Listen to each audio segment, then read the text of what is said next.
ایک دفعہ ایک آدمی نے میرے پر بڑی چڑھائی کی، تم تبلیغ والے منافق ہو، کہتے کچھ ہو کرتے کچھ ہو، تمہارے قول اور فعل میں بہت فرق ہے، بہت۔ جب ان کا غصہ اتر گیا تو میں نے ان سے کہا بھائی 100 نمبر تو اللہ نے بھی نہیں مانگے، آپ کیوں مانگتے ہو؟ اللہ نے کہا ہے فمن ثقلت موازینہ، جس کی نیکیاں بڑھ جائیں گی گناہ تھوڑے ہوں گے تو پاس کر دوں گا۔ تو 100 نمبر تو اللہ نے بھی نہیں کہا کہ ایک گناہ تیرے کھاتے میں نہیں ہونا چاہیے، 100/100 نمبر لے گا تو جنت دوں گا، نہیں تو ریپٹ مار کے جہنم میں ڈالوں گا۔ تو 100 نمبر تو اللہ بھی نہیں مانگتا، اسے پتہ ہے میرا بندہ کمزور ہے، کبھی گناہ کرے گا کبھی نیکی کرے گا۔ تو وہ کہتا ہے جس کے پاس 51 نیکیاں ہوئیں اور 50 گناہ ہوئے تولوں گا تو 51 جھک جائیں گے نا، 50 معاف۔ مثال دے رہا ہوں میں، ہمارے علاقے میں ایک زمیندار تھے، وہ ذکر بھی بہت کرتے تھے، گالیاں بھی بہت دیتے، ادھر سبحان اللہ او تیرے فلانے، الحمدللہ کے ساتھ ایک پھکڑ تولتے تھے، ساری زندگی وہ ایسا ہی کرتے رہے۔ جب وہ فوت ہو گئے تو کسی نے ان کو دیکھا تو انہوں نے پوچھا کہ میاں صاحب آپ کے ساتھ کیا ہوا، آپ تو گالیاں بہت دیتے تھے۔ خود ہی انہیں پوچھ رہے آپ تو گالیاں بہت دیتے تھے تو آپ کے ساتھ کیا ہوا؟ کہ اللہ تعالیٰ نے میرے ذکر اور میری گالیوں کو تولا تو میرا ذکر بڑھ گیا تو میری بخشش ہو گئی۔ اللہ نے بھی کاؤنٹنگ رکھی ہے، پرفیکشن مانگی ہی نہیں۔ اگر اللہ پرفیکشن مانگتا تو پھر آپ کہتے تم کرتے کچھ ہو کہتے کچھ ہو۔ اگر میں کہتا صحیح ہوں تو ایک نیکی تو کر رہا ہوں، اور کرتا نہیں ہوں تو ایک گناہ کر رہا ہوں، کیا پتا میرا رب میرے کہنے کے طفیل میرے نہ کرنے کو معاف کر دے۔ بس ایک صورت میں ہے کام خطرناک کہ اگر میں اس کہنے سننے کو اپنی دنیا بنانے کا ذریعہ بنا لوں پھر خطرناک ہے۔ أَتَأْمُرُونَ النَّاسَ بِالْبِرِّ وَتَنْسَوْنَ أَنفُسَكُمْ وَأَنْتُمْ تُتْلُونَ الْكِتَابَ، وہ یہ آیت ہے۔ لیکن اگر میرے اندر اخلاص ہے تو پھر میں انسان ہوں، کبھی اچھا کروں گا کبھی برا کروں گا، لیکن میرے ذمہ صدا لگانا ہے۔ تو بھائیو اس تبلیغ کے کام کو کرتے رہنا، اس سے ایمان بنتا ہے، ایمان سے دین وجود میں آتا ہے۔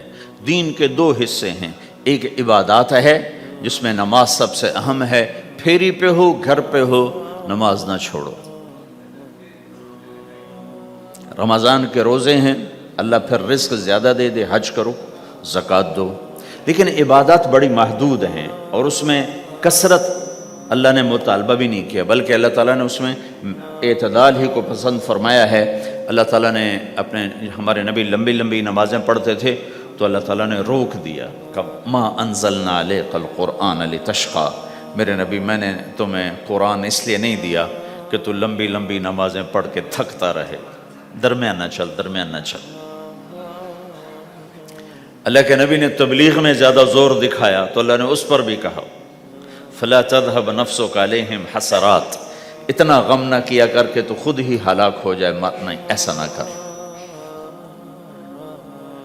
تو عبادات محدود ہیں اور اس میں اعتدال مطلوب ہے۔ سارا دن مصلی پہ بیٹھنا یہ اللہ نہیں دیکھنا چاہتا، اللہ یہ دیکھنا چاہتا ہے کہ تو باہر جا تاکہ میں دیکھوں کہ اب تو کیا کرتا ہے۔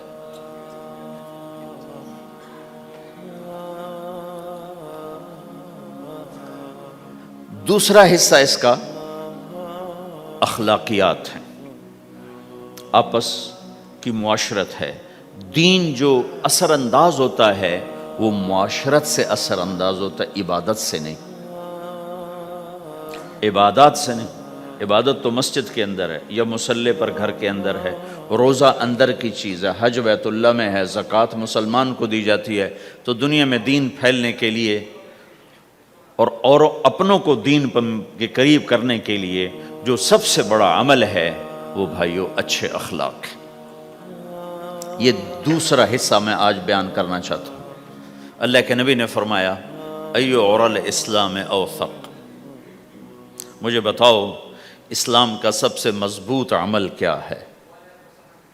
تو صحابہ نے کہا الجہاد، یا رسول اللہ جہاد۔ اسلام کا سب سے مضبوط عمل کیا ہے؟ صحابہ نے کہا جہاد، تو آپ نے کہا وَحَسَنٌ وَمَا هُوَ بِهِ، ہاں ہاں جہاد بہت اچھا عمل ہے لیکن سب سے بڑا عمل نہیں ہے، سب سے مضبوط عمل نہیں ہے۔ انہوں نے کہا جی الصلاۃ، نماز، تو ہم نے کہا ہاں وَحَسَنَةٌ وَمَا هِيَ بِهَا، نماز بھی بہت اچھی چیز ہے لیکن وہ نہیں جو میں پوچھ رہا ہوں، سب سے اعلیٰ، سب سے اوپر، سب سے مضبوط نہیں۔ تو انہوں نے کہا جی الحج، حج، تو آپ نے کہا حج بھی بہت اچھا عمل ہے لیکن وہ نہیں جو میں نے پوچھا ہے۔ پھر صحابہ نے کہا جی روزہ، آپ کا روزہ بھی بہت اچھا ہے لیکن وہ نہیں جو میں نے پوچھا ہے۔ تو پھر صحابہ نے کہا یا رسول اللہ پھر آپ ہی بتائیں، ہمیں تو نہیں پتا۔ تو ہمارے نبی عبادات سے اوپر لا رہے ہیں، اپنے ساتھیوں کو عبادات پہ قائم کر دیا۔ ہر آدمی نمازی بن چکا ہے، ہر آدمی روزے دار بن چکا ہے، ہر آدمی مالدار زکوٰۃ دینے والا بن چکا ہے، اور ہر آدمی حج کا جذبہ پیدا کر چکا ہے۔ اب آپ ان کو اخلاق پہ لانا چاہتے ہیں، چونکہ اسلام کی تکمیل اخلاق سے ہے۔ اسلام کو تشبیہ دی گئی ہے گھر کے ساتھ، بنی الاسلام علی خمس، تو بنیا کا لفظ عمارت پر بولا جاتا ہے، تو اسلام کی بنیاد میں ہے کلمہ، نماز، روزہ، حج، زکوٰۃ۔ اگر اس مسجد کی بنیادیں بھر دی جائیں تو اس کو مسجد تو نہیں کہیں گے نا، ہاں جی بنیادیں ڈال دی ہیں، چھت ڈالنی ہے، جب چھت پڑے گی تو پھر یہ مسجد کہلائے گی۔ تو اسلام کی بنیاد قائم ہو چکی تھی، اب آپ چھت ڈالنا چاہتے تھے۔ چھت کیا ہے؟ وہ اچھے اخلاق ہیں، تو اب آپ ان کو اوپر لا رہے ہیں، اوپر لا رہے ہیں۔ تو آپ نے جب پوچھا تو انہوں نے وہی کہا جو انہوں نے ابھی سیکھا تھا، نماز، روزہ، جہاد، حج، لیکن آپ نے سب کی نفی کر دی، نہیں یہ بھی نہیں، یہ بھی نہیں، یہ بھی نہیں، یہ بھی نہیں۔ کہا اچھا یا رسول اللہ آپ بتائیں، تو آپ نے فرمایا ان اوثق عر الاسلام الحب للہ والبغض للہ، اسلام کا سب سے مضبوط عمل وہ آپس میں اللہ کے لیے محبت کرنا ہے۔ اسلام کا سب سے مضبوط عمل وہ آپس میں اللہ کے لیے محبت کرنا ہے۔ اسلام کا سب سے مضبوط عمل وہ محبت ہے، اللہ کے لیے بغض ہے، اللہ کے لیے محبت ہے، یہ اسلام کا سب سے مضبوط عمل ہے۔ تو بھائیو، یہ چھوٹا سا معاشرہ اسلامی بن جائے، اس کے لیے بنیاد میں نے پہلے بتا دی، اب چھت بتا رہا ہوں، وہ ہیں اچھے اخلاق۔ اللہ تعالیٰ نے جب ہمارے نبی نے نماز لمبی پڑھی تو اللہ نے کہا درمیانی پڑھو، میں نے ابھی بتایا۔ تبلیغ میں دکھ زیادہ جھیلا تو اللہ نے کہا درمیانہ چلو، لیکن جب اللہ کے نبی نے اخلاق بلند کیے، اخلاق،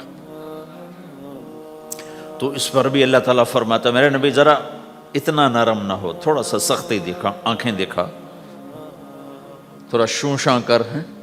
تو میرے رب نے کیا کہا؟ واہ، میرے رب نے آپ کے اخلاق کی جیسی تعریف کی ہے، آپ کے کسی عمل کی ایسی تعریف نہیں کی۔ نماز کو کہا معتدل، اعتدال، دعوت کو کہا اعتدال، اور اخلاق کو کیا کہا؟ انک لعلی خلق عظیم، اور اس کو طاقت پہنچائی قسم اٹھا کے، نون، پھر قسم اٹھائی قلم کی جو علم کا ذریعہ ہے، والقلم وما یسطرون، مجھے قسم ہے قلم اور اس کی تحریر کی، ما انت بنعمت ربک بمجنون وان لک لاجرا غیر ممنون۔ ان دو آیتوں کو چھوڑ کر اگلی جو آیت آ رہی وانک لعلی خلق عظیم، اے میرے محبوب میں قسم اٹھاتا ہوں قلم اور اس کی تحریر کی، تیرے اخلاق بڑے عالی شان ہیں۔ یہ نہیں کہا تیرے اخلاق بڑے عالی ہیں، انک لعلی، علا، علا کا یہاں بہت عظیم الشان کردار ہے۔